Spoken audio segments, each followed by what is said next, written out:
कमल के फूल इस्लाम में कहाँ होते हैं? आगरा में जामा मस्जिद है, वहाँ पर जामा मस्जिद की सीढ़ियों लगा दिया गया और विग्रह वहाँ आज भी दबे हैं। भाई आप पर जब कोई वहाँ सिंगल डॉक्यूमेंट नहीं है, आप किस तरह वहाँ बैठे हैं? क्यों आपने कब्जा किया हुआ है? कोई डाउट नहीं है, भगवान की प्रकट स्थली है, देर हो रही है ठीक है, लेकिन सत्य की कभी हार नहीं होती, सत्य जीतेगा और वहाँ पे भव्य दिव्य मंदिर का निर्माण होगा। मथुरा में शाही ईदगाह मस्जिद को लेकर विवादों का दौर जारी है। मामला जिला अदालत में है और इसी पर खास बातचीत करने के लिए हमारे साथ मौजूद हैं वादी और हिंदू पक्ष के वकील महेंद्र जी। पहले तो टाइम्स नाउ नवभारत पर आपका बहुत बहुत स्वागत है। जी नमस्कार। महेंद्र जी, इस बार जन्माष्टमी आ रही है, बेहद खास जन्माष्टमी है क्योंकि मामला न्यायालय में एक्सेप्ट किया जा चुका है। अभी तक हमको कितनी कामयाबी मिली है, क्या क्या बातें की जा चुकी हैं, कोर्ट की तरफ से क्या क्या आदेश हैं, थोड़ा हमको विस्तार से दर्शकों को बताएं।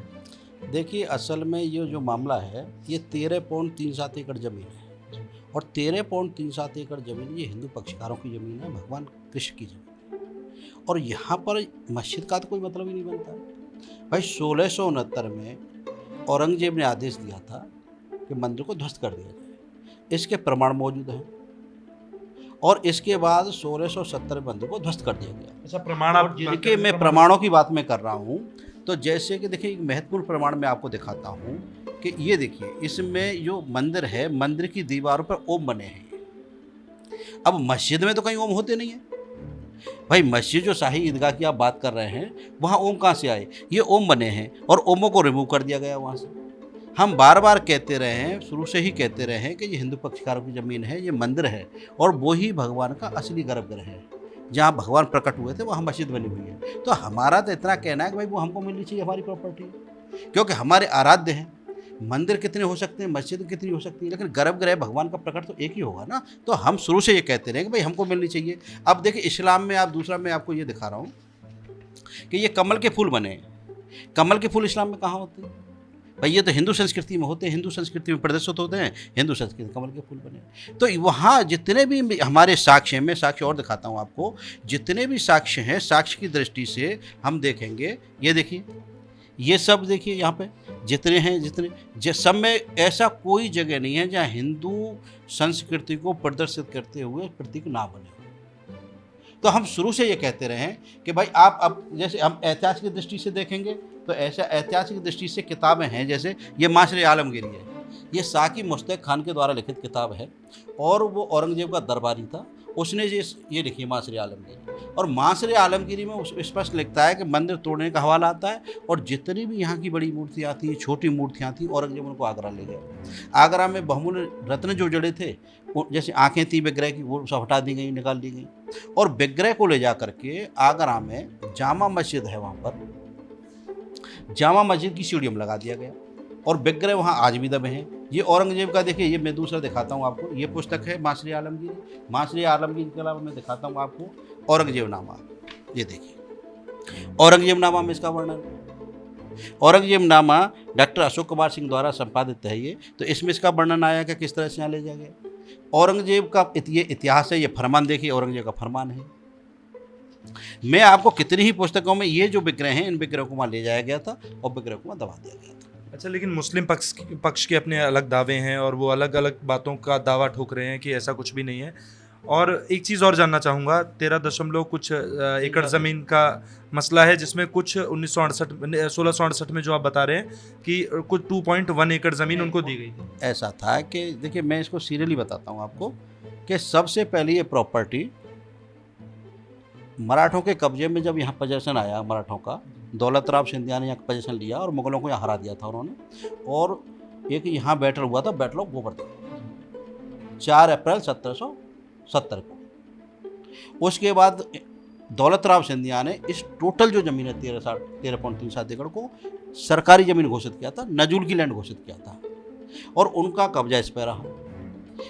और उन्होंने ही जो जन्मभूमि के बगल में जो पोतरा कुंड का निर्माण हुआ है, जहाँ भगवान के कपड़े धोए गए थे, जिसे पोतरा कुंड कहते हैं, दौलतराव सिंधिया ने ही उसका निर्माण कराया था, मराठों ने निर्माण कराया था। इसके बाद 1803 में ईस्ट इंडिया कंपनी का यहाँ कब्जा हुआ और ईस्ट इंडिया कंपनी ने दौलतराव सिंधिया और मराठों को हरा करके इस क्षेत्र पूरे पर इस क्षेत्र था इसमें कब्जा किया और 1815 में इस प्रॉपर्टी को ईस्ट इंडिया कंपनी ने ऑक्शन किया था।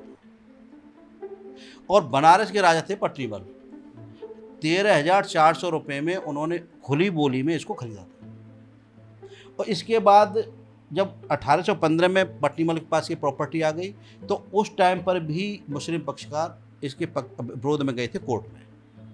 कोर्ट जब आगरा हुआ करती थी तो वहाँ भी इनको नहीं माना गया, कि कहा गया कि भाई ये प्रॉपर्टी हिंदू पक्षकारों की है, आपका कोई लेना देना नहीं है। तो इसमें लिटिगेशन शुरू से डालते रहे 1815 से लेकर के, और अब तक इनकी लिटिगेशन चलते रहे 1872, 1835, 1892, फिर 1900 में आ गई है, 1920 में चले, 1935 में चले, 1945 में चले।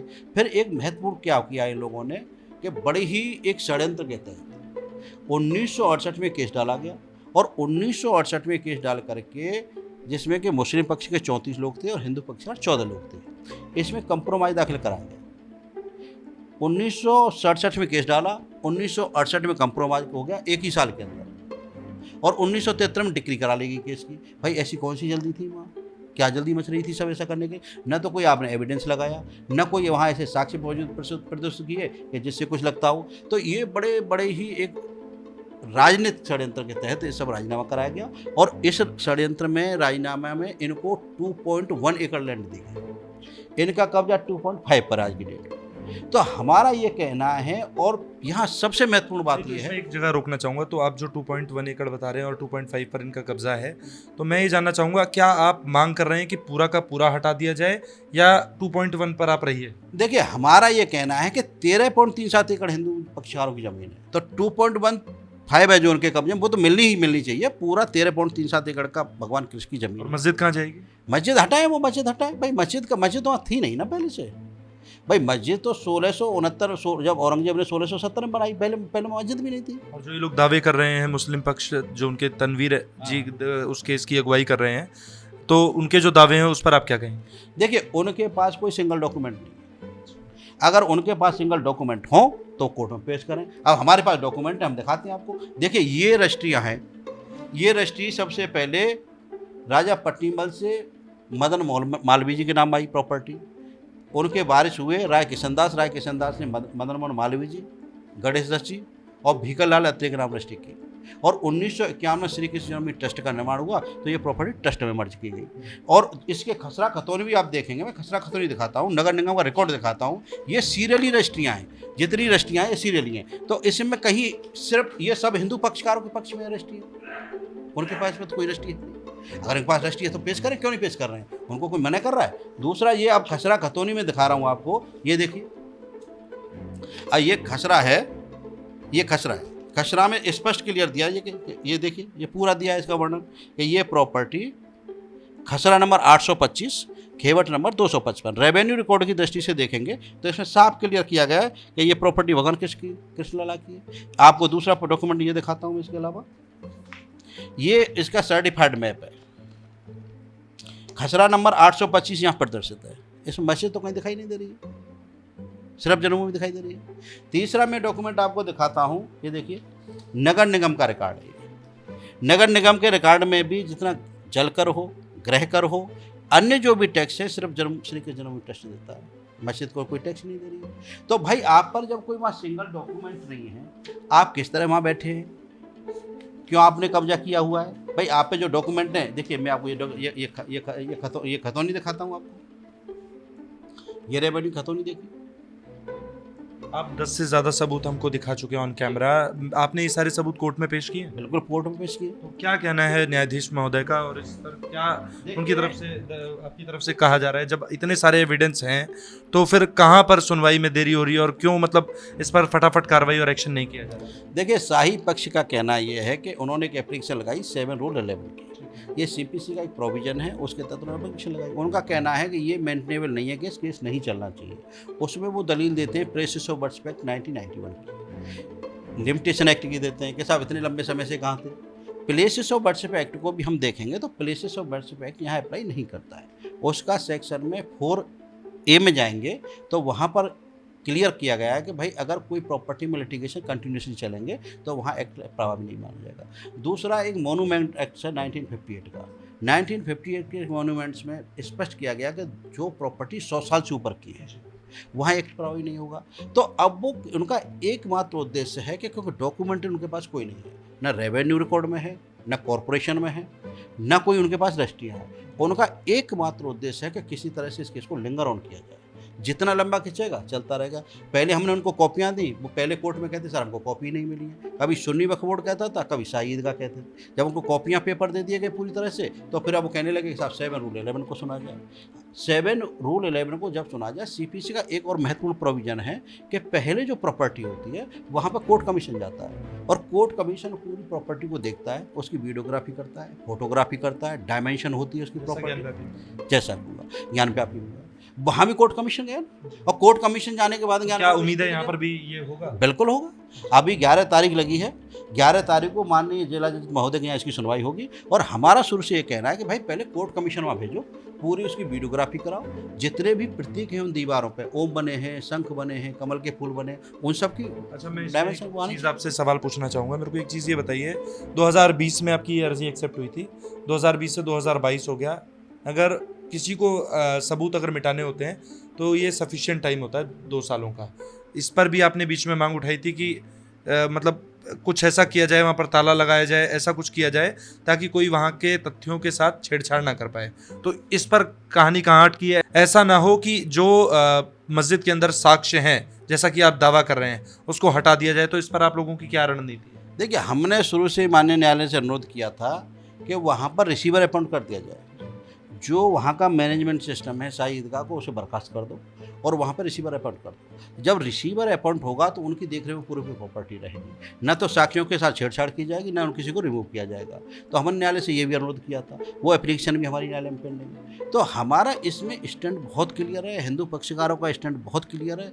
ये प्रॉपर्टी हिंदू पक्षकारों की है, ये वो भी जानते हैं इस बात को, ऐसा नहीं है कि वो नहीं जानते, वो भी जानते हैं।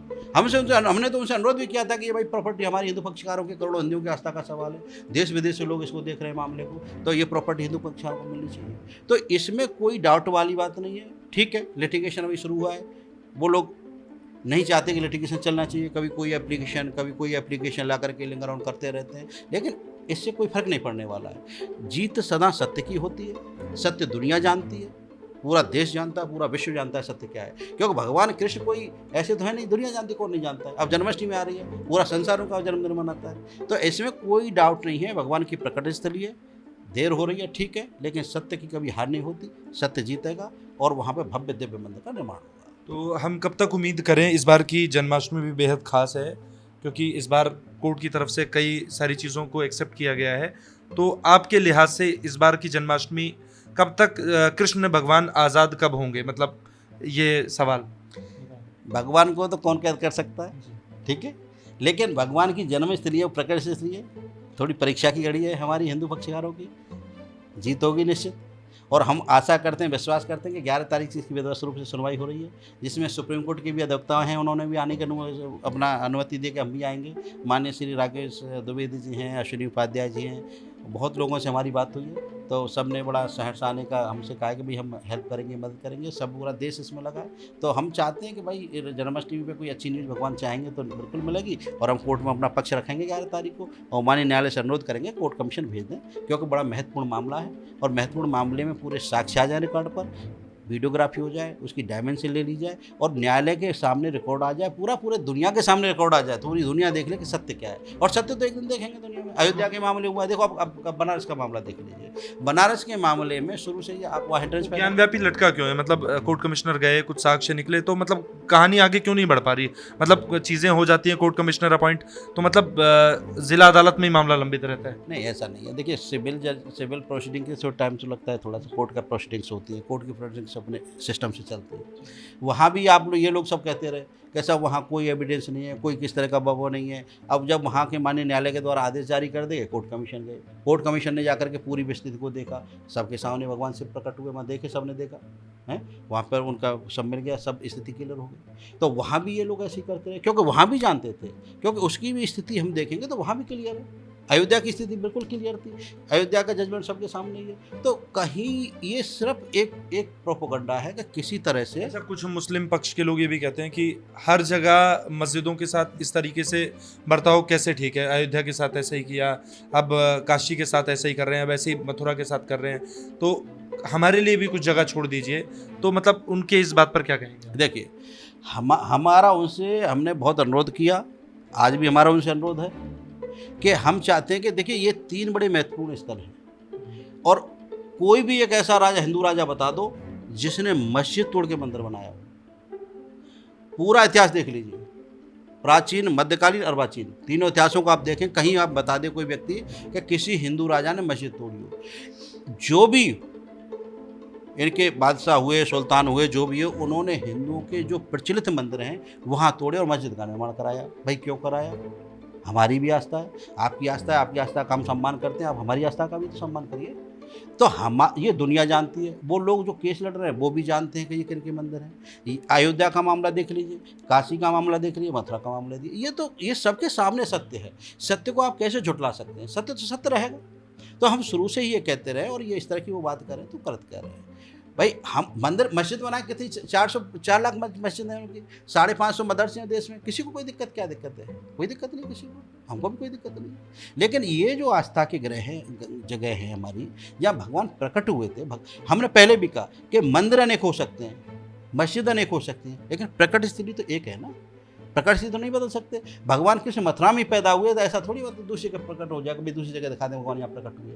तो हमसे शुरू से यही कहते रहे हम, और गंगा जमनी तहजीब की हम भी बात करते हैं, हम भी सांप्रदायिक सौहार्द की बात करते हैं, लेकिन अब वो अपने एंगल से क्या सोचते हैं, क्या उनकी सोच है, क्या चाहते हैं, वो उनकी मर्जी है। अच्छा, और आपने देखा कि किस तरीके से महेंद्र जी जो वादी हैं और वकील हैं, मथुरा के गर्भगृह और जो कृष्ण जन्मभूमि पर विवाद चल रहा है उसके, तो उन्होंने बड़े सारे हमको सबूत दिखाए, काफ़ी सारे दावे किए। अब न्यायालय ही तय करेगा कि आखिर महेंद्र जी के दावों में कितनी सच्चाई है। इसी तरह की और दिलचस्प खबरों को देखने के लिए आप बने रहिए टाइम्स नाउ भारत के डिजिटल प्लेटफॉर्म के साथ।